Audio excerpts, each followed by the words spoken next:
একটা ছেলেকে বলতে বলেন, এখানে আইসা দাঁড়াই আব্বা, তোমরা একটা ছেলে আইসা বলো যে ব্রাজিল আর্জেন্টিনার খেলোয়াড়ের সাথে আমাদের ধর্মীয় সম্পর্ক কি? যদি ধর্মীয় কোনো সম্পর্ক না থাকে তো আমাদের রাষ্ট্রীয় সম্পর্ক কি? বাংলাদেশের অর্থনীতি, সামাজিক, বাংলাদেশের উন্নতি, প্রগতি, আধুনিকতার জন্য শুধু মাতৃভূমির মায়াও যদি থাকে, একটা নাফরমান বল বেটা এখানে দাঁড়ায়া আর্জেন্টিনার ব্রাজিলের খেলোয়াড়ের সাথে আমাদের বাংলাদেশের উন্নতির কি সম্পর্ক বল? ইসলাম তো আছে নাই, রাষ্ট্রের বলেন, রাষ্ট্রের বলতে বলেন, এ দেশের উন্নয়নে কথা বলেন না, আমাদের সাথে ওদের কি কি লেনদেন বলেন আঙ্কেল, বলো না আব্বা। হ্যাঁ, একটা কথার বুঝায় কও যে একটা যুক্তি তো থাকবে। হুজুর, এই ফুটবল বিশ্বকাপে যদি আমরা ব্রাজিল এবং আর্জেন্টিনার পক্ষে ব্যাপক লাফাইতে পারি, বিনিময়ে ওই দেশের লোকেরা যদি আমাদের প্রতি সন্তুষ্ট হয়, তাহলে আমাদের দেশের রেমিটেন্স বেড়ে যাবে, আমাদের দেশের তেল বেড়ে যাবে, আমাদের দেশের উন্নতি বেড়ে যাবে। একটা কিছু তো হবে, সেটা কি বলো না আব্বা, বলো। কাতার বিশ্বকাপে প্রধান আলোচ্য বিষয় ছিল, আমরা স্পষ্ট পত্রিকায় দেখছি, এখনো পিছনে সার্চ দিলে পাওয়া যাবে, কাতার বিশ্বকাপে প্রধান আলোচ্য বিষয় ছিল মদের বোতল। কাতার সরকার আইন করছিল স্টেডিয়ামের ভিতরে মদের বোতল সরাসরি খাওয়া যাবে না। এটা নিয়ে সারা বিশ্ব, ইউরোপ তখন বিতর্ক করছিল যে না, এটা স্বাধীনতায় হস্তক্ষেপ, যেখানে অবাধে মদের বোতল। ব্রাজিল বিশ্বকাপের সময় সরকারি ওরা হিসাব দিছিল ওই দেশে যে যে পরিমাণ আয় হবে, রাষ্ট্রের আয়, এই আয়ের যে খাতগুলো দিছিল আমি নিজ চোখে দেখছি, সেই খাতের একটি খাত হলো যে পরিমাণ হোটেলে নারী ভাড়া দেওয়া হবে, যে পরিমাণ বেশ্যাবৃত্তি হবে, দেহ বিক্রি হবে, ওইখান থেকে রাষ্ট্র বিশাল বড় টাকা আয় হবে, ওইটা একটা বড় খাত। আমি এই চোখে, আমি দেশে থাকি, আমরা চাঁদের দেশে থাকি না। আমি জেনারেল লাইনে পড়ালেখা করা ছেলে, আমি কুমিল্লা ভিক্টোরিয়া কলেজ থেকে মাস্টার্স পাস করছি, সরকারি কওমি 2 লাইনে মাদ্রাসার থেকে পড়ালেখা শেষ করছি, আলহামদুলিল্লাহ। এজন্য বলছি দোস্ত, পৃথিবীর খোঁজ খবর আমরাও রাখি, ইউরোপের প্রতিটা পদক্ষেপ আমরাও খবর রাখি। বলো না আব্বা, তোমরা ইনসাফের সাথে বলো, একটা ছেলে, এই একটি ফুটবল বিশ্বকাপকে কেন্দ্র করে কি পরিমাণ জুয়ার খেলা হবে? এক এক খেলোয়াড়ের নামে, দলের নামে কত কোটি কোটি ডলার জুয়া হবে, বলেন বলেন। খেলা হইল ফুটবল, কিন্তু 3 দেশে 3টা উদ্বোধনী অনুষ্ঠান হবে, 3 দেশের সম্মিলিত আয়োজনে 3টা উদ্বোধনী অনুষ্ঠানের মধ্যে অসংখ্য নর্তকী নাচবে। তো নারীর নাচের সাথে ফুটবলের কি সম্পর্ক? বলো না ভাই, ইনসাফ করো আব্বা, নর্তকীর নাচের সাথে ফুটবলের কি সম্পর্ক বলেন? এমন দুনিয়াত বেশি দিন থাকতাম না, এই জন্য চিন্তা করছি কইয়ে যাই না, বুঝেন না? কে এর ষড়যন্ত্র করবো, কে হুমকি দিব, কে ধমকি দিব, যে যেটাই করবো কোনো অসুবিধা নাই। গুলি করুক আর গুম করুক, খুন করুক আর জখম করুক, যে যেখান থেকেই মেরে ফেলুক, শেষ পর্যন্ত আল্লাহর কাছে ফেরত পাঠাবে, ফেরত পাঠাবে না? আর ওই মালিক জুলুম করবে না, তিনি ইনসাফ করবে। তিনি তো দেখছেন, তার জন্য বলছি কিনা, তার জন্য বলেছি কিনা। দুনিয়া খুব কেয়ারফুল থাকলেও মরে যায় একেবারে খুব। আমি আমার পরিচিত একজন করোনার সময় 4 তালা একদিনের জন্য নামে নাই, ওনার পরিবার বলছে উনি মারা গেছে, আর হচ্ছে শুধু হুজুর একদিন বিকাশে, আরে মোবাইলে কোনোভাবে টাকা নাই, কেউ ফোনটা ধরতেছে না, শুধু নিচে বিল্ডিংয়ের ওনার নিচতলার সামনেই দোকান, নাইম্মা দোকানের শুধু কইছে টাকা দিত, সাথে সাথে উঠতে গেছে। এই সময়ে করোনা ধরে লাগছে না, উনি মরে গেছে। সর্বোচ্চ সতর্ক অবস্থায় উনি মারা গেছে, অসতর্ক অবস্থায় কোটি কোটি মানুষ মরে নাই। বোঝেন নাই কথাটা? তাহলে মূলত সতর্কতা অসতর্কতা সতর্ক থাকতে নিষেধ করি না, কিন্তু মূল কথা হলো 3 বেলা নিয়মিত খানা যে খায় তারও মৃত্যু হয়, অভুক্ত যে থাকে তারও মৃত্যু হয়। মৃত্যু কারোই থামে না আমার ভাই বন্ধু। অতএব আলহামদুলিল্লাহ অনেক মেহনত আমার প্রিয় মাকসুদ ভাই লাকসামের, যে আমারে দাওয়াতটা দিছে, অনেকবার পেরেশানি করছে। এই মানুষটা দিন রাত নিজের এলাকায় কোথায় কোনখানে একটা মাহফিল, একটা আলেম ওলামা আনা যায়, ওনার সারাদিন এই ফিকির, সারাদিন আমার কতভাবে যে বুঝাইয়া আনছে যে হুজুর অনেক ভালোবাসা নিয়া এলাকার সর্বস্তরের জনগণ মিলে, নওজোয়ান ছেলেরা, বয়স্ক বাবা চাচারা সবাই আন্তরিকতা নিয়ে এই মাহফিলটা সাজাইছে। খতিব সাহেব, ইমাম সাহেব উনিও বললেন মাশাআল্লাহ, আমি আপনাদের সবাইকে মোবারকবাদ জানাই, আপনাদের সকলের ভালোবাসা আন্তরিকতায়। এই জন্য আমি শুধু এতটুকুই বলতে চাই, আমরা সবাই মিলে, আব্বা যারা বয়স্ক আছেন, বাবা আছেন, যারা অভিভাবক শ্রেণী আছেন, আপনারা যদি এই মানুষের পরিচর্যা না করেন, শুধু বিল্ডিং দালান, সোফা খাট ফার্নিচার, শুধু ছাদ ঢালাই, এই দুনিয়ার এই সম্পত্তির আসবাবের পরিচর্যা করিলে এই সমাজ নিরাপদ থাকবে না আব্বা, এই সমাজে বেঁচে থাকা কঠিন হবে। এই জন্য হাত জোর করে আল্লাহর কোরআন সামনে বললাম, মানুষের পরিচর্যা করুন। ছেলেটাকে ছেলে বা মানুষ বানান, মেয়েটাকে মানুষ বানান, ইনসান বানান, ইনসান, নট ইকোনমিক্যাল অ্যানিম্যাল। শুধু অর্থনৈতিক প্রাণী বানায়েন না, মানুষ বানান। এই কথার অর্থ হইল শুধু উপার্জন করতে পারে কোনো না কোনোভাবে, শিক্ষার মাধ্যমে হোক অথবা না শিক্ষা হোক, কোনো না কোনোভাবে পয়সা রোজগার করতে পারা, এটা যথেষ্ট না, এটা যথেষ্ট না। আমার ছেলে কামাই করে, এটা যথেষ্ট না। আমার মেয়ের জামাই রোজগার করে, এটা যথেষ্ট না। বরং ঈমান, ইসলাম, সিজদা, আখলাক, চরিত্র, হালাল হারাম, পাক নাফাক, পবিত্রতা অপবিত্রতা, 5 ওয়াক্ত নামাজ, বন্দিগি, এইটার নাম হচ্ছে মানুষ। এইটার নাম কি বলেন না? আখলাকের নাম মানুষ, গোলামির নাম মানুষ, আল্লাহর বন্দিগির নাম মানুষ। আর নাই তো শুধু উপার্জন করে, সে ইকোনমিক্যাল অ্যানিম্যাল, অর্থনৈতিক প্রাণী, সে শুধু উপার্জনকারী প্রাণী, যে শুধু রোজগার করে, উপার্জন করে কোনো না কোনোভাবে, হয় পড়ালেখা করে নয়তো পড়ালেখা ছাড়া। কিন্তু মানুষ হওয়া ভিন্ন জিনিস, মানুষ হওয়া ভিন্ন জিনিস। কোরআনুল কারীম এই জন্য আল্লাহ তাআলা বলছেন পরিষ্কার, আপনি রাগ করলেও বলতে হবে, সুখ করলেও বলতে হবে। আল্লাহর কোরআনে আল্লাহ বলছে, যেই দিল আল্লাহকে নিয়ে ভাবে না, যেই কান আল্লাহর কথা শুনে না, যেই চোখ আল্লাহর আয়াত দেখে না, খোদার কসম আল্লাহ বলছে উলাইকা কাল আনআম, ওই মানুষগুলো জানোয়ার, জানোয়ার, জানোয়ার। আল্লাহ বলছে। আপনার প্রতিবাদ করার ইচ্ছা থাকলে কোরআনের সাথে কইরেন, আমার কোনো আপত্তি নেই। আপনার হিম্মত থাকলে আল্লাহর সাথে কথা বলেন। কিন্তু আল্লাহ পরিষ্কার বলছে, দিল যার আল্লাহকে নিয়ে ভাবে না, কান যার আল্লাহর কথা শুনে না, চোখ যার আল্লাহর আয়াত দেখে না, ও জানোয়ার। আল্লাহ বলছে অত্তাবা হাওয়াহু ফামাসালুহু কামাসালিল কালব। আল্লাহ বলছে মনের ইচ্ছে মতো যে চলে, মনের ইচ্ছে মতো যে চলে, খোদার কসম কোরআনের আয়াত, আল্লাহ বলছে তার জীবন কুত্তার জীবন। ফামাসালুহু কামাসালিল কালব, তার দৃষ্টান্ত, তার উদাহরণ কামাসালিল কালব, কুত্তার মতো। কালবুন মানে কুত্তা। মনের ইচ্ছা মতো চলে। তোমরা যারা 5 ওয়াক্ত নামাজ পড়ো না, তোমরা নিজের ইচ্ছায় না আল্লাহর ইচ্ছায় পড়ো না, কথা বলে না।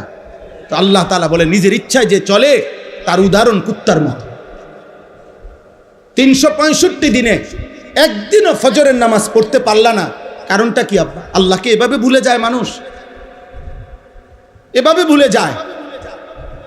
আহা, এই পৃথিবীর সাধারণ থেকে সাধারণও যদি কেউ কারো জন্য কোনো সুপারিশ করে, সে তো কথা জানতে চায়, কি বিষয়ে সুপারিশ করতাম, কি বলতাম, আমনে কদ্দুর আগাইছেন, আমনে কোনানে আইয়া বাজ্যা গেছেন, হ্যাঁ কাগজপত্র কি কি আছে। আমি আজকে একজন ডাক্তারকে বলছি, আমার বিবিরে ডাক্তার দেখাইতাম শনিবারে, আমার ঘনিষ্ঠ, উনি বলছে হুজুর গত 2-3 বছরে যত ডাক্তার দেখাইছেন এই বিষয়ে সবগুলো স্লিপ প্রেসক্রিপশন নিয়ে আইসেন। কথা বোঝেন নাই আমার? তো নবী সাল্লাল্লাহু আলাইহি সাল্লামের কাছে যেই উম্মত সুপারিশের জন্য যাইবে হাসরের ময়দানে, ইয়া রাসূলুল্লাহ আমি আনিসুর রহমান, এই যে আমার কাগজ ফাইল, আমার জন্য একটু সুপারিশ করেন।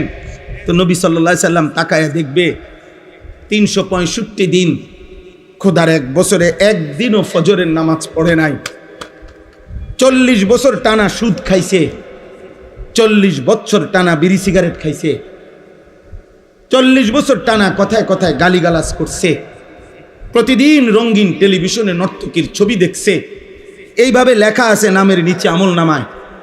আল্লাহর নবী তখন বলবেন, উম্মত, এই আমার উম্মত, এই শ্রেষ্ঠ নবীর উম্মত। আমি 23টা বছর তায়েফের পাথরের আঘাতে আমার সারা দেহ রক্তাক্ত হয়েছে, আমি এত রক্ত ঝরাইলাম যে আমার পায়ের জুতার সাথে পায়ের তালু রক্তে জমাট বাইদা খুলতে কষ্ট হয়েছে। 14 দিন টানা ক্ষুধার কষ্টে আমি পেটে 2টা পাথর ভাঙছি। 3 মাস আমার ঘরের চুলায়, খোদার কসম হাদিসে আছে, নবীর স্ত্রী আয়েশা বলছে রাদিয়াল্লাহু তাআলা আনহা, 3 মাস নবীর সংসারে টানা চুলায় কোনোদিন রান্না করা খাবার জোটে নাই। উহুদের দান করা শহীদে গর্তের মধ্যে এতটা সময় পড়েছিল যে নবীজি কাউকে ডাকতেও পারতেছিলেন না, কেউ খুঁজতেও পাচ্ছিলেন না।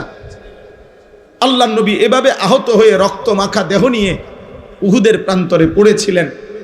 নবী বলবেন, উম্মত, এই আমার তায়েফের রক্তের বিনিময়, এই আমার উহুদের দান শহীদ করার বিনিময়, এই আমার পেটে পাথর বাঁধা ক্ষুধার কষ্টের বিনিময়, এই আমল নামা। 60 বছর বয়সেও বিড়ি সিগারেট, 60 বছরের দাড়িওয়ালা বুড়া এখনো নর্তকীর নাচ, টেলিভিশনে চা দোকান, নাচ গান দেখা। আমি আল্লাহর সামনে এটা কেমনে সুপারিশ করি বলেন না? নবীজির সুপারিশ মানে কি? আপনার গুনাহ মৃত্যু পর্যন্ত মজবুতির সাথে গুনাহ চলবে, এক সুতা আপনি নড়াচড়া করবেন না গুনার থেকে, আর নবী শুধু দাঁড়াইবেন আর নবী বেহেশতে ঢুকাবে, এটা নিয়ে সুপারিশ। কথা বলেন না কেন? বলেন, একজন মুসলমান বলেন, সুপারিশ বলতে কি বুঝছেন? সুপারিশ মানে তো আবেদন, সুপারিশ মানে কি গ্রহণ? কথা বলেন না কেন? সুপারিশ মানে মুক্তি, সুপারিশ মানে নাজাত, সুপারিশ মানে জান্নাতে ঢুকানো, সুপারিশ মানে আবেদন। আবেদন, কেউ যদি সুপারিশ করে এটা প্রমাণ করে আবেদন, এটা আবেদন করছে, গ্রহণ করা, অনুমোদন করার জন্য ভিন্ন আরেকজন আছে। কথা বলে না? তাহলে নবীজি কি করবে? সুপারিশ করবে, তো এটা অনুমোদন করার জন্য আরেকজন কেউ থাকবেনি, তিনি কে? আরে বলেন না কে? তো নবীজি আবেদন করিলে, মনে করেন নবীজি আবেদন করার পর 1 কোটি মানুষ, সাপোজ আর কি 1 কোটি মানুষ আবেদন করছে, আল্লাহ তাআলা যদি বলে, বন্ধু আপনার আবেদনে ধরেন আমি একজন বাদে বাকি সবাইকে জান্নাত দিলাম, একজনকেই শুধু জাহান্নাম দিলাম, আর সেই একজন যদি হয় আনিসুর রহমান, তাহলে বাকি সবাই জান্নাতে গেলে আমার কি লাভ?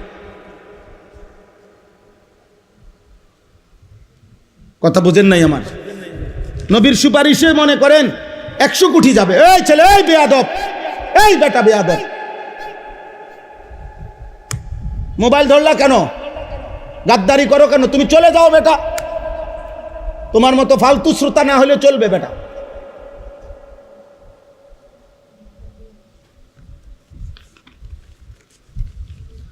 জি বাবা, আপনারা ধরে বুঝান আপনাদের ছেলেদেরকে, বলেন একটা লোক যদি, একজন, আরে ভাই একজন, আমি যদি জাহান্নামী হই, যারে আল্লাহ জাহান্নাম দিবে সে যদি আমি হই, বাকি সবাই যদি জান্নাতে যায়, আমার কি লাভ? কথা কন না, আমার কি লাভ? দোস্ত আমার, বন্ধু আমার, আমি সর্বোচ্চ আবেগ দিয়ে বলছি, রাগ হইও না ভাই, আমি মোবাইলের এটা মাইনা নিতে পারি না, আমার কথা হলো সে না শুনুক, আমার কোনো আপত্তি নেই। আমি জীবনভর আজকে আলহামদুলিল্লাহ আল্লাহর দয়ায় 22 বছরের এই ছোট্ট ওয়াজের জীবনে কখনো 10 জন মানুষের সামনে বয়ান করছি, কখনো 10,000 মানুষের সামনেও বয়ান করছি, এটা কোনো বিষয় না। এই কোরবানির ঈদের আগের দিন বুধবার রাতে এশার নামাজের পরে আমি যখন বয়ান করছি তখন 10-15 জন মানুষ ছিল, আমি বলে গেছি একম পক্ষে 1 ঘন্টা আল্লাহর কথা বলতে হবে, বন্ধ করা যাবে না। আমরা ইয়াকিন করি যে আমাদের দায়িত্ব শুধু কলিজার সবটুকু দিয়ে বলা, চূড়ান্ত ফয়সালা আল্লাহর হাতে। ফয়সালা কার হাতে? হেদায়েত দিবে কে? জীবন পরিবর্তন করবে কে? আল্লাহ আল্লাহ আল্লাহ আল্লাহ আল্লাহ। হেদায়েত কারো হাতে না, শুধু আল্লাহর হাতে। হেদায়েত নবী সাল্লাল্লাহু আলাইহি সাল্লামের হাতেও না, কার হাতে? যার কারণে যে নবীর কথায় আবু বকর এক কথায় কালেমা পড়ছে, সেই নবীর কথায় 10 বছর একটানা আপন চাচা আবু তালেবকে নবীজি দাওয়াত দিছে। আর মোট 38 বছর আবু তালেব 38 বছর নবীজির খেদমত করছে। কত বছর? 38 বছরের খেদমত করছে আবু তালেব নবীজির।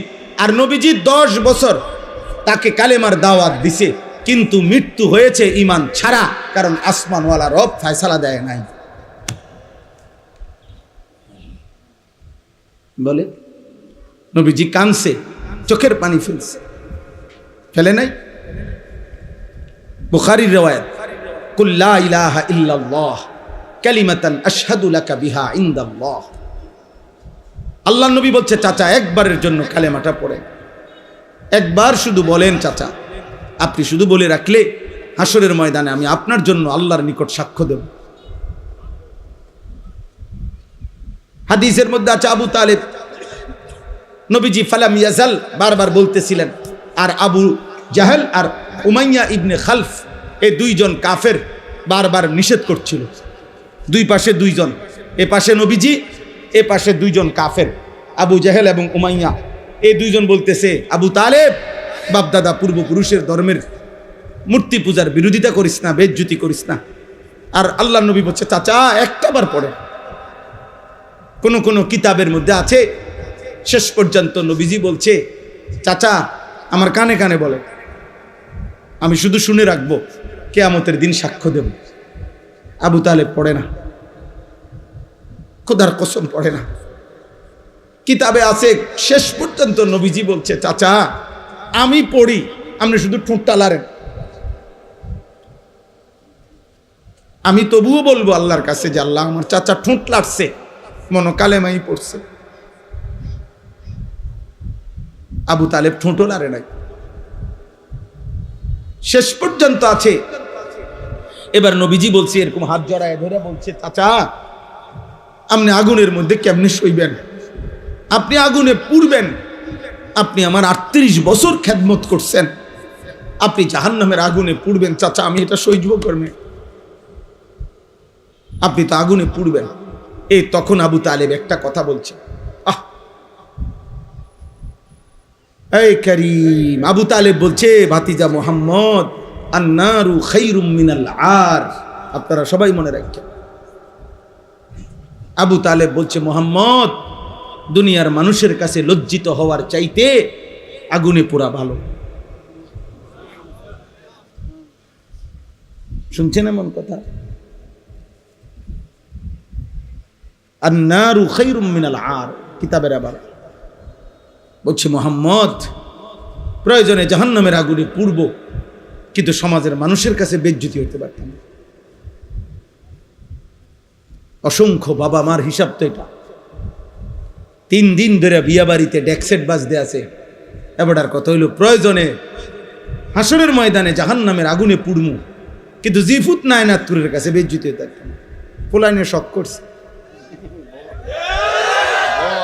ফুলাইনে কি করছে? ফুলাইনে শখ করছে।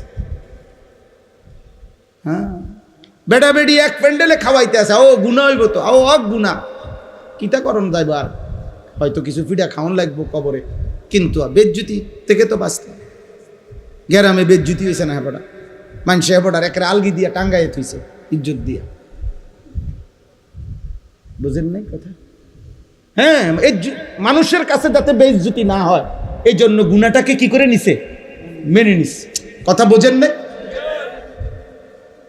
একটা হাইয়েস্ট এটার ভিতরে বেড়া বেড়ি ফুলা মাইয়া, হ্যাঁ চাপ দিয়ে বইয়ে লাও, মাত্র 10 কিলোমিটারের পথ, এত ফর্দা ফুর্দা পোহাইও না, এত এত এত জমিদারি করো না, বইয়া লাও বেড়া বেড়ি এক লগে, যে জান দিয়ে জায়গা পাও বইয়া লাও। এটা এটা জায়েজ হয়ে গেল? এটা 2 কিলোমিটার হইলে এটা জায়েজ, 10 কিলোমিটার পথ কম হইলে বেড়া বেড়ি এক লোকে বইন জায়েজ নাকি? বিয়ার রাত, বিয়া বাড়ি, আপনার স্বাস্থ্য বোন, জ্যাঠতো ভাই, ভাই বোন, ছোট ছোট বাচ্চা 10 বছর 12 বছরের, মনে করেন সব দিদি একখান দিয়ে হতাই দিছে, হইতালা সবাই একটা একটা বালিশ দিয়ে দিয়ে সবাই সবাই শুইয়া লাইল এক লগে। এটা হালাল না হারাম?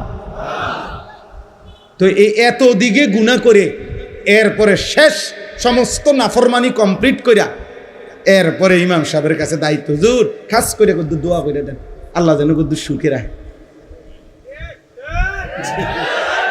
আল্লাহ যেন এই 70,000 টাকার যে বিয়ের গেটটা আল্লাহ যেন এটা বরকত দেয়, গায়ে হলুদের যে অনুষ্ঠানে বেড়া বেড়ি নাচছে আল্লাহ যেন এটা বরকত দেয়, পুরাটা অনুষ্ঠান যে ভিডিও করছে আল্লাহ যেন এটার মধ্যে বরকত দেয়, বেড়া বেড়ি যে একই হাইয়েসের মধ্যে সাইপ্পা বইছে আল্লাহ যেন এটার মধ্যে বরকত দেয়।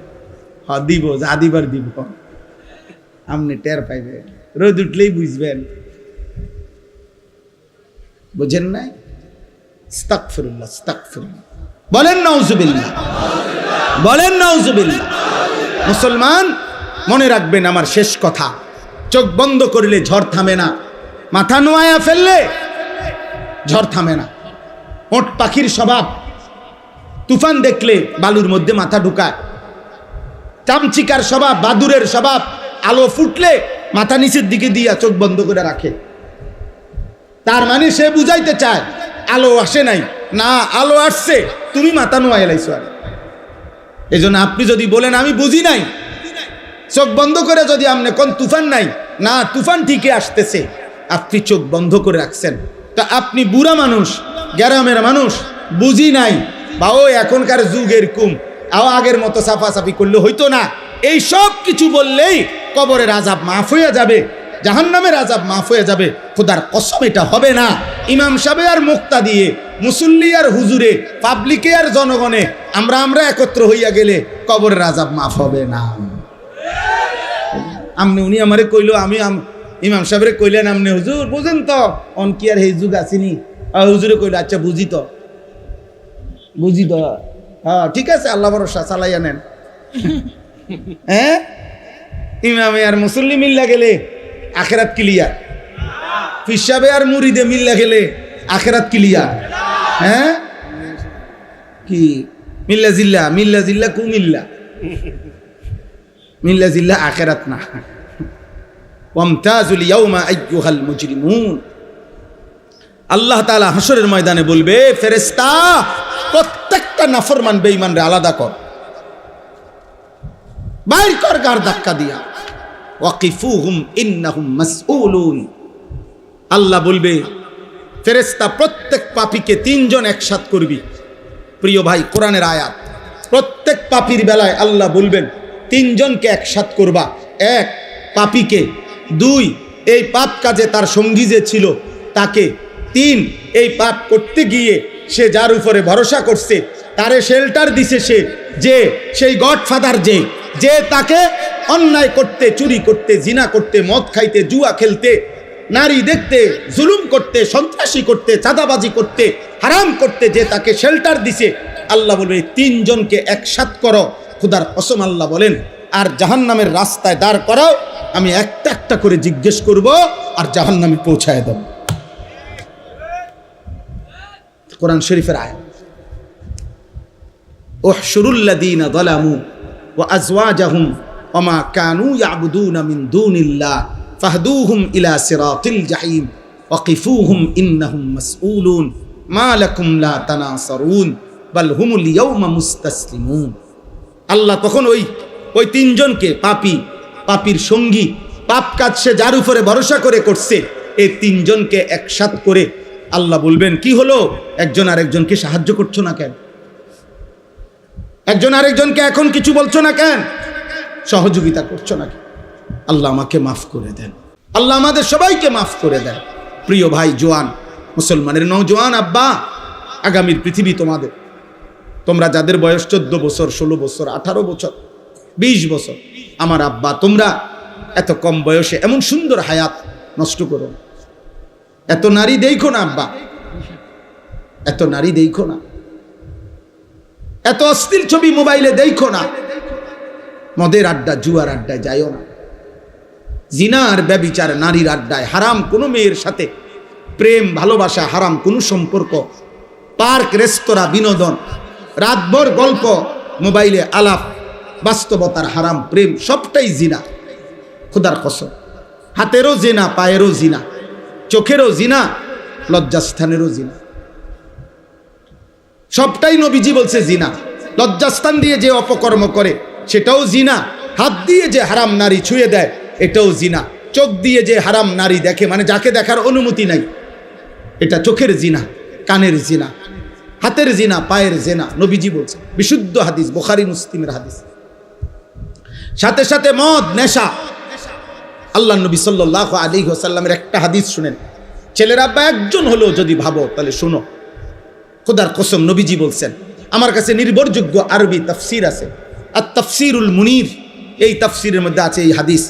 নবীজি বলছেন, দুইটা পাপ, এক নাম্বার হলো জিনা, নারীর সাথে যে হারাম কাজ করে, দুই যে মদ পান করে।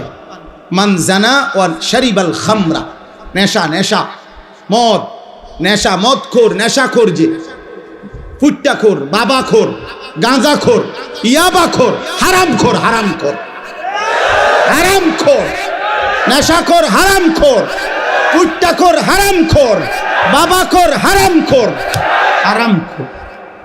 আল্লাহ নবী বলে যে বেবিচার করে এবং মদ পান, নেশা করে, খোদার কসম নবী বলে, নাজা আল্লাহু মিন কলবিহিল ঈমান, আল্লাহ তাআলা ওই পাপের সময় আল্লাহ তাআলা তার কলিজার থেকে ঈমানটা টেনে খুলে ফেলে। কসম খোদার, এই কোরআন হাতে বলে, নাজা আল্লাহু মিন কলবিহিল ঈমান কামা ইয়াখলাউল ইনসানু আল কামিসা মিন রাসিহি। নবীজি বলেন, মানুষ যেমন তার গায়ের জামা খুলে ফেলে, ঠিক তেমনি ভাবে আল্লাহ তাআলা নেশাখোর আর নারীর সাথে যে অপকর্ম করে তার কলিজার থেকে ঈমান এভাবে খুলে ফেলে। কি সাংঘাতিক কথা বলো।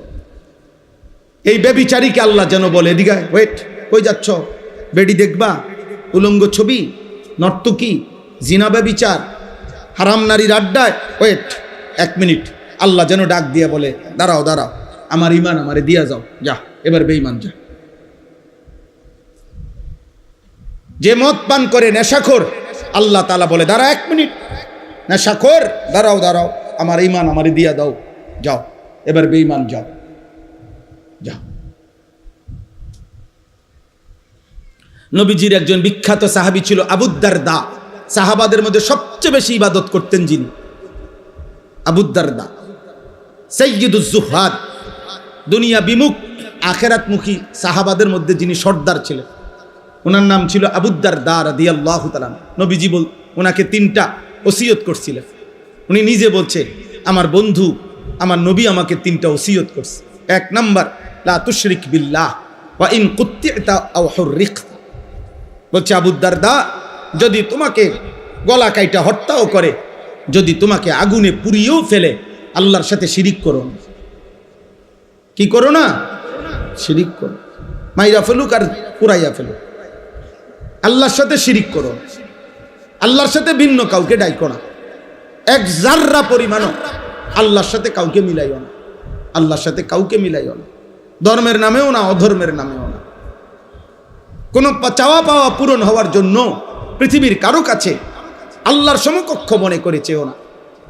মাখলুকের কাছে চাওয়া যায় না, চাইতে হয় শুধু কার কাছে? আল্লাহর কাছে, আল্লাহর কাছে। আল্লাহ আমাদেরকে বুঝার তৌফিক দান করেন। 2 নাম্বার, লা তাতরুকিস সালাতা মুতাআম্মিদান মাকতুবাতান। কোন ফরজ নামাজ, ফজর, জোহর, আসর, মাগরিব, ইশা, জুমা, এরকম ফরজ নামাজ নবীজি বলছে ইচ্ছে করে ছেড়ে দিও না। ফামান তারাকাহা ফাকাদ কাফারা, যে ইচ্ছে করে ফরজ নামাজ ছেড়ে দেয়, মনে রেখো সে যেন কাফিরি হলো। 3 নাম্বার, লা তাশরাবিল খামরা, মদ পান করো না। ফা ইন্নাহা মিফতাহু কুল্লি শার, কেননা মদ, নেশা সমস্ত পাপের চাবি। মদখোর যে নেশা করে সে নারী লুবি, সে জুয়া খেলে। যেখানে মদের আড্ডা সেখানে গানের আড্ডা, যেখানে গানের আড্ডা সেখানে নারীর আড্ডা। এই তিন জিনিস, মদ, নারী, গান, বাদ্য, এই তিন জিনিস এক খতিয়ানে তিন দাগ। বুঝেন নাই? একই খতিয়ানে। যেখানেই মদের আড্ডা সেখানে নারীর আড্ডা, সেখানে গানের আড্ডা। এই তিনটে একসাথে চলে। নাউজুবিল্লাহ, নাউজুবিল্লাহ। দয়া করে গুনার থেকে ফেরেন। ছেলের আব্বা ধরে নাও, তোমার দিকে কেউ নজর দিল না, মা ভুলে গেল, বাপ ভুলে গেল, এই সমাজের সবাই তোমাদেরকে ভুলে গেছে। আব্বা, তোমরা অনেক ছেলে আছো এমন, মোবাইল 24 ঘন্টা তোমাদেরকে পাগল বানায় রাখছে।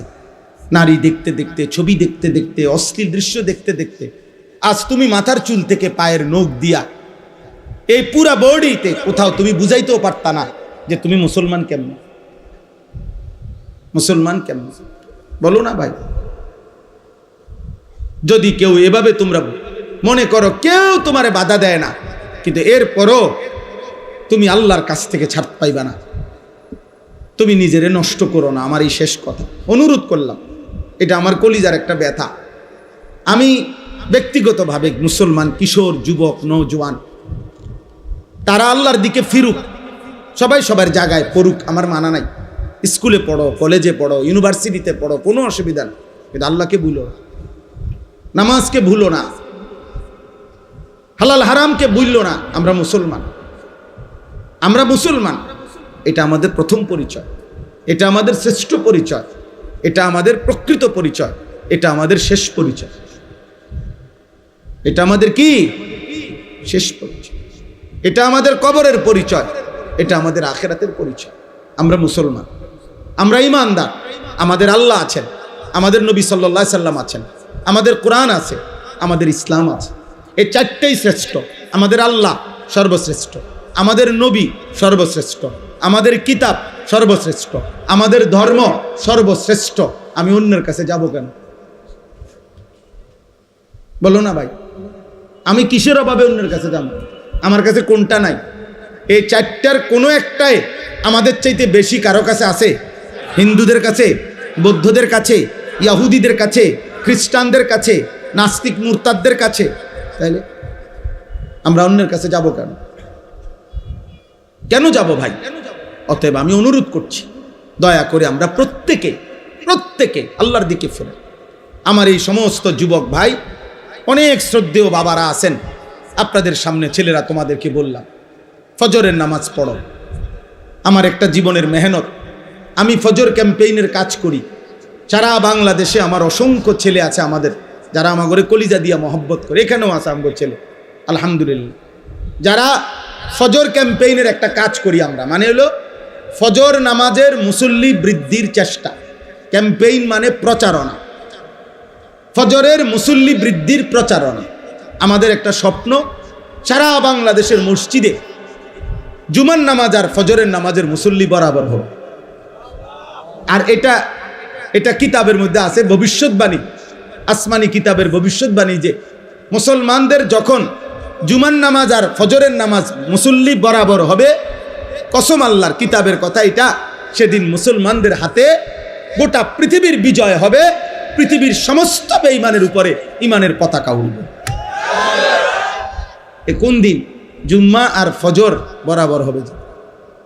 এখন বলেন তো, আমাদের জুম্মা আর ফজর বরাবর? ফজরের মুসল্লি অর্ধেক, 4 ভাগের 1 ভাগ, অনেক, এখনো বহুদূর। আমাদের বিজয় এখনো বহুদূর, বহুদূর। এই জন্য সারা বাংলাদেশে আমরা আলহামদুলিল্লাহ এই কাজটা করি। বয়স্ক বাবা, মজ বয়সী যারা আছেন, আপনাদেরকেও বলি, বাবা ফজরের নামাজ পড়ে। খোদার কসম, এই কোরআন হাতে ধরে বললাম, নবীজি বারবার, একাধিকবার, বুখারীতে হাদিস আছে, মুসলিমে হাদিস আছে, অসংখ্য সাহাবী বর্ণনা করছেন নবীজির থেকে। নবীজি বলছেন, কোন ব্যক্তি মুমিন নাকি মুনাফিক এটা চিহ্নিত করার প্রথম প্রকাশ্য প্রমাণ হলো ফজরের নামাজ। কোন নামাজ? কোন নামাজ?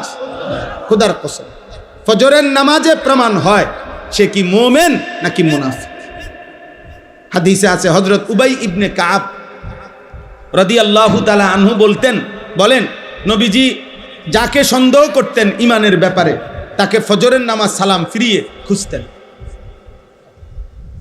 সালাম ফিরিয়ে খুঁজতেন।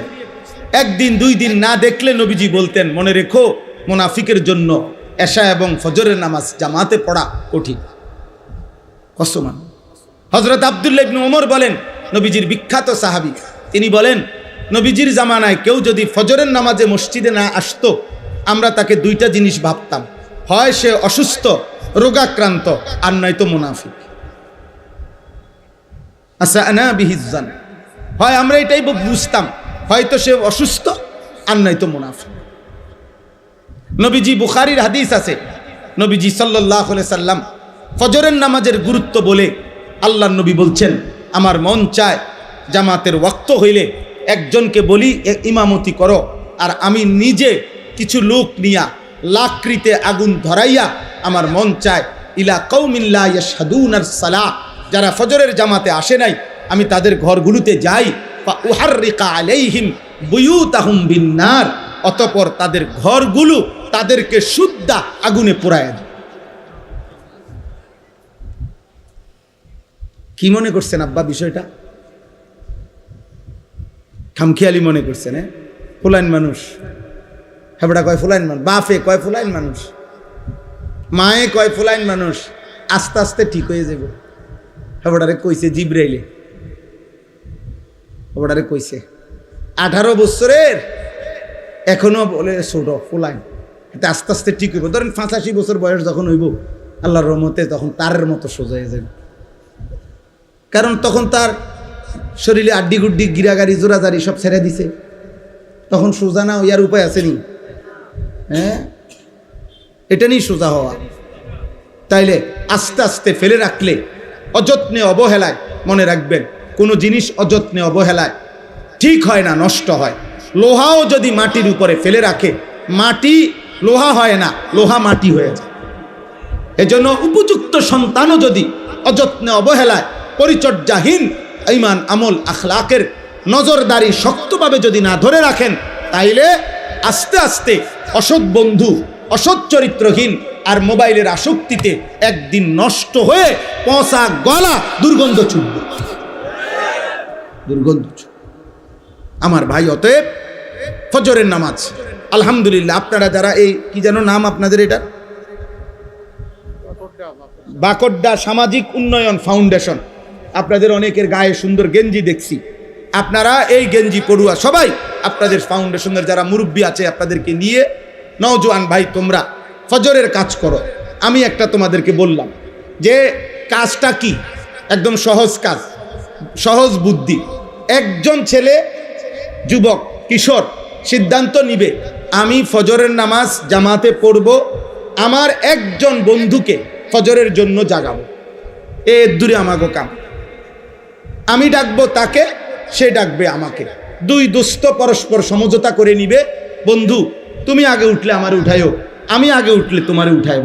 ইনশাআল্লাহ কোরআনের বক্তব্য দ্বারা বোঝা যায় দুই বন্ধু একজন আরেকজনকে নেক কাজে সহযোগিতা করবে।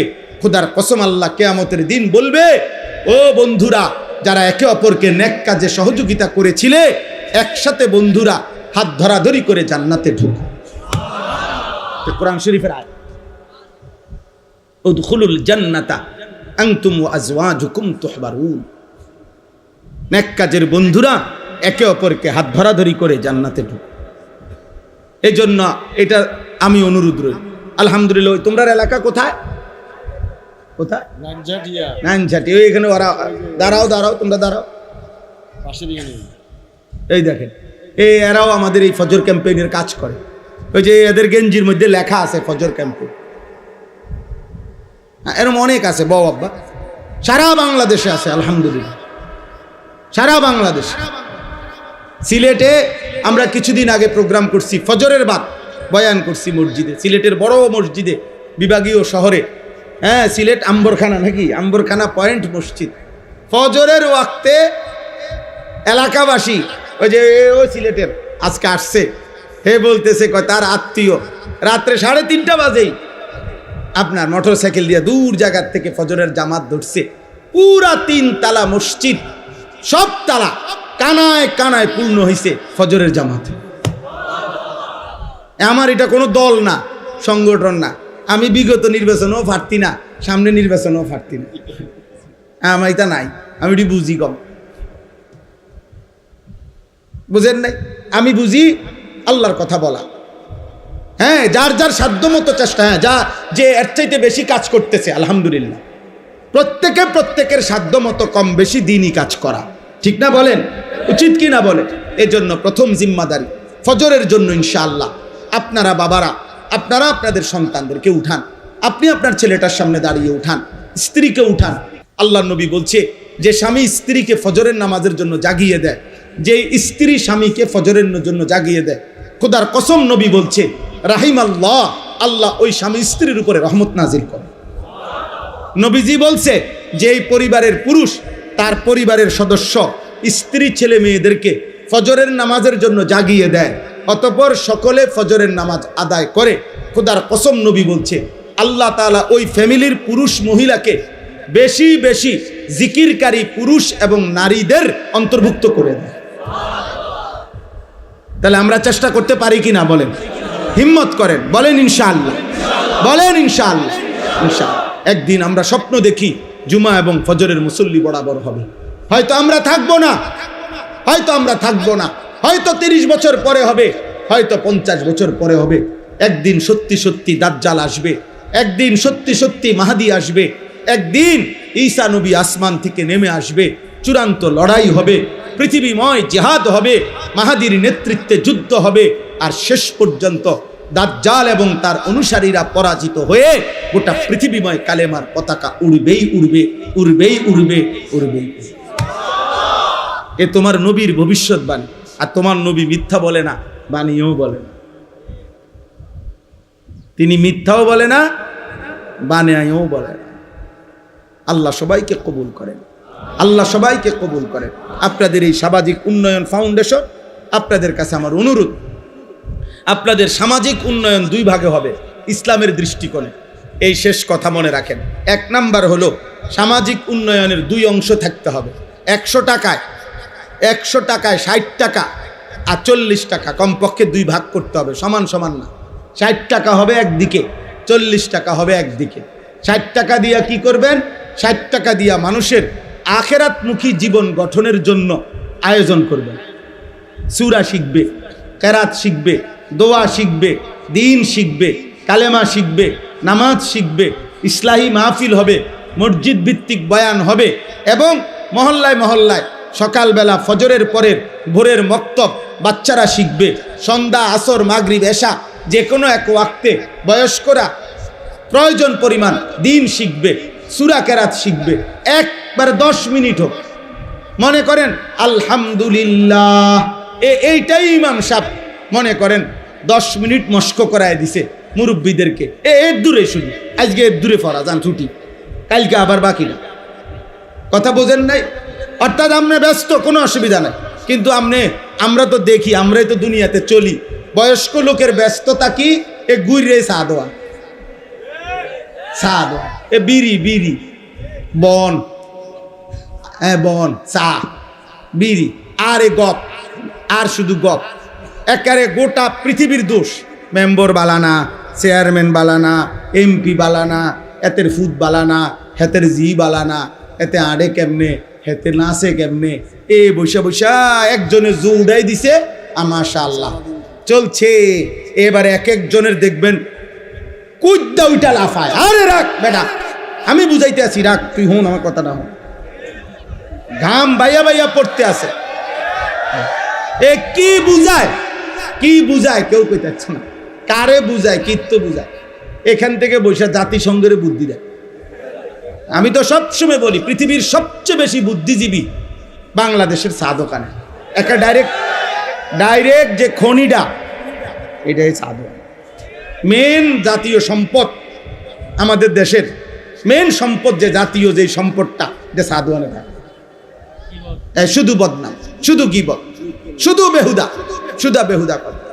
উনি এই সারা দেশের বুদ্ধি দিবে, সারা পৃথিবীর বুদ্ধি দেয়। দোকানদারে আজকে 3 মাস টাকা পায়, আজকে 260 টাকার লেগে বেড়া মনে পর্যন্ত 50 বার কইছে, কয় শুধু লিখে রাখ। দোকানদাররা কয় শুধু লেখারে বুদ্ধি দেয় জাতিসংঘের। আমনে এত বুদ্ধির কি দরকার চাচা? আপনি টাকা না দিয়ে লাগবেন বেটা, আপনি বেহুদা বুদ্ধি দেন কেন? এগুলা ফালতু কাজ কিনা বলেন? এই সময়টা জিকির করলে, একবার সুবহানাল্লাহ পড়লে, খোদার কসম নবী বলছে উহুদ পাহাড়ের চাইতে ভারী নেকি হয়। একবার আলহামদুলিল্লাহ পড়লে উহুদ পাহাড়ের চাইতে ভারী নেকি হয়। একবার সুবহানাল্লাহ পড়লে জান্নাতে একটা খেজুর গাছ রোপণ হয়। নবীজি বলছে একবার পড়লে, আপনি 1000 বার পড়েন, আপনি 100 বার পড়েন, আপনি আল্লাহর কোরআন। হুজুর বুড়া মানুষ, আমি আগের মতো বয়স নাই। আচ্ছা ধরে নিলাম নাই, আপনি এক শব্দ পড়তে পারতেন না? কথাটা বলেন না। আপনি এদুর কন আলহামদুলিল্লাহ বলেন তো, আলহামদুলিল্লাহ আলহামদুলিল্লাহ। এইটাই মনে করেন 10 বার বলে ছুটি। আপনি এদুর পড়তে এদুর সময়ও নাই, এদুর শরীরেও কুলাইতো না আপনার। তা এইভাবেও যদি 6 মাস পড়তেন তাইলেও দেখা গেছে 4টা সূরা 5টা সূরা আত্তাহিয়াতু দুরূদ শরীফ ঠিকা হয়ে যেত না। ওটার শরীর চলে না। আখেরাতের কথা বললে না ওনার কইয়া লাভ নাই, এই বয়স নাই, না নাই আগের এই বয়স নাই, ও এ নাই। কিন্তু মাশাআল্লাহ ভাত খাইছে এই মাত্র, আবার আপেল, মালটা, চা, বন সব চলছে পরপর। এই বয়সটা আছে, শুধু এই আলহামদুলিল্লাহ পড়ার বয়সটা নাই। মাশাআল্লাহ ভাতের থালার বয়স পুরা আছে, এখানে কোনো বুড়া।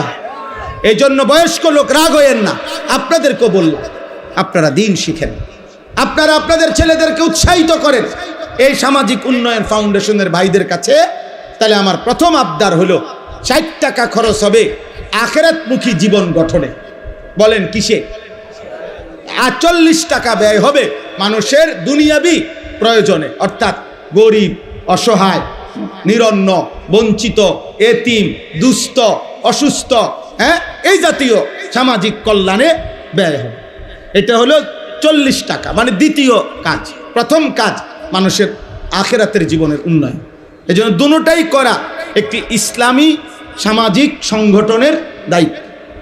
আল্লাহ আমাদেরকে বুঝার তৌফিক দান করেন।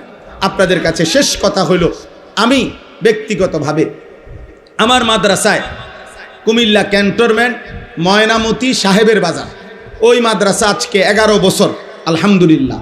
আমার সেই মাদ্রাসায় এখন 534 জন ছাত্র আছে, 34 জন শিক্ষক কর্মচারী আছে। আজকে 11 বছর রানিং মাদ্রাসার, আলহামদুলিল্লাহ মাদ্রাসা চলতেছে। তো আমার একটা জীবনের স্বপ্ন, মুসলিম কিশোর যুবক নওজোয়ান স্কুলে পড়ুক, কলেজে পড়ুক, ইউনিভার্সিটিতে পড়ুক, এবং সাধারণ শ্রেণী মুসলমান যে কোনো বয়সী বছরের যেই কোনো দিন যেটুকু সময় যার আছে আমাদের ওই মাদ্রাসায় যাবে, দিন শিখবে। অজু, নামাজ, সূরা, কেরাত, দোয়া, কালাম, রুকু, সেজদা, এই আশা নিয়ে আমরা একটা বড় জায়গা কিনছি। 115.5 শতক, 1 একর 15.5 শতক জায়গা কুমিল্লা ক্যান্টনমেন্টের পাশে আমরা এটা কিনছি। 2,67,00,000 টাকা এই জায়গাটার দাম। উদ্দেশ্য হইল এটাই যে মুসলমান যে আসবে যখন দিন শিখবে তখন, যার সময় যতক্ষণ দিন শিখবে ততক্ষণ। এই আশায় যে আমরা আজকে 2 বছর ভাঙ্গা ভাঙ্গা ফাঁকে ফাঁকে মাদ্রাসার বন্ধকালীন সময়ে স্কুল কলেজের ছেলেদের জন্য দিন শিখার আয়োজন করি। আগামী 13 তারিখ এই মাসের 13ই জুন দ্বিতীয় শনিবার, প্রত্যেক মাসের দ্বিতীয় শনিবার আমাদের মাদ্রাসায় মাসিক মাহফিল হয়। তো এই মাসের প্রোগ্রামে 13ই জুন সকাল 8টা থেকে রাত 9টা পর্যন্ত, এশা পর্যন্ত ধারাবাহিক 30 বছরের নিচে স্কুল কলেজ ইউনিভার্সিটির ছেলেদের জন্য এই দিন শিক্ষা তারবিয়াতি কোর্স হবে। 8টা থেকে 1টা 15 পর্যন্ত অজু, নামাজ, সূরা, কেরাত, দোয়া, কালাম শিখানো হবে। আমাদের মোট বড় ছাত্র হাফেজ এবং উস্তাদ মিলে 100 জন মুআল্লিম আছে প্রশিক্ষণপ্রাপ্ত এই কাজটার জন্য। আমাদের নির্ধারিত সিলেবাস আছে, ছোট সূরা, কেরাত শিখাই আমরা। আর জোহরের পরে 2:30টা থেকে এশা পর্যন্ত নসিহত হবে। আমার শায়েখ আল্লামা মুফতি মুশতাকুন নবী কাসিমি হুজুর বয়ান করবেন। এবং মাগরিবের পরে আমাদের বাংলাদেশের জননন্দিত বক্তা আল্লামা মুফতি আরিফ বিন হাবিব দামাত বারাকাতুহুম হযরত ইনশাআল্লাহ বয়ান করবেন এবং আমি নিজেও আল্লাহ হায়াতে বাঁচাইলে থাকবো। যুবক ভাই, তোমাদের কাছে অনুরোধ, যার সুযোগ হয় আমাদের ওই মাদ্রাসায় যাওয়ার চেষ্টা করবেন। গাড়ি ভাড়া দিয়ে যাবেন, গাড়ি ভাড়া দিয়ে আসবেন।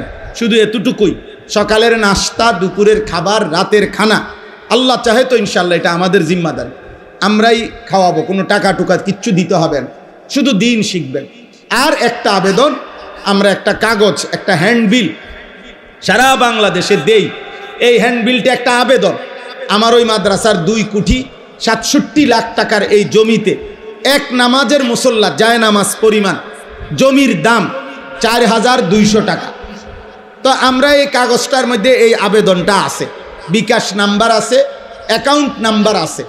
যদি কারো পছন্দ হয়, মহব্বত হয়, সুযোগ হয়, কারো উপরে কোনো জবরদস্তি নাই, সাফাসাফি নাই, কোনো আল্লাহর বান্দা যদি ভালো পায়, তাইলে আমাদের মাদ্রাসায় 4,200 টাকা ওই জমিতে দিলে আপনি এক নামাজের মুসল্লা পরিমাণ টাকা দিলেন, আপনি সদকায়ে জারিয়াত সওয়াব পাইতে থাকবেন।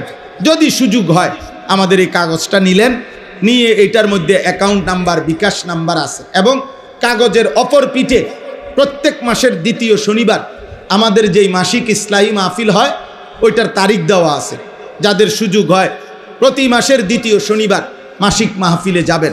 আমাদের যেই মাকসুদ ভাই এখানে অনেক সাথী নিয়া প্রত্যেক মাসে উনি যায়, ওনার সাথে অনেক ছেলে পেলে নিয়ে উনি আমাদের মজলিসে যায়। আমার শায়েখ আল্লামা মুফতি মুশতাকুন নবী কাসেমি হজরতের মাদ্রাসায় প্রতি মাসের শেষ শনিবার সুদন্যপুর, কুমিল্লা, কোটবাড়ি, সেখানেও মাসিক মাহফিল হয়। যাওয়ার সুযোগ আছে, আপনারা যাওয়ার চেষ্টা করবেন। আপনাদের কাছে আমার অনুরোধ, আজকে এই মাহফিল, এই মসজিদ, এই মাদ্রাসা আল্লাহ যেন কবুল করে। আপনারা সবাই দোয়া করেন যে এই বাচ্চাটাকে হাফেজে কোরআন হিসাবে পাগড়ি দেওয়া হলো, আল্লাহ তাকে জগৎ বাছা হাফেজ আলেম হিসাবে কবুল করেন।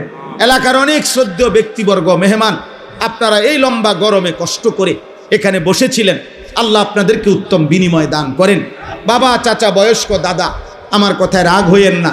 প্রত্যেকের কাছে অনুরোধ, আব্বা যার যার জায়গায় নিজের এবং অধীনস্থদের আখেরাতের ফিকির আরেকটু করেন।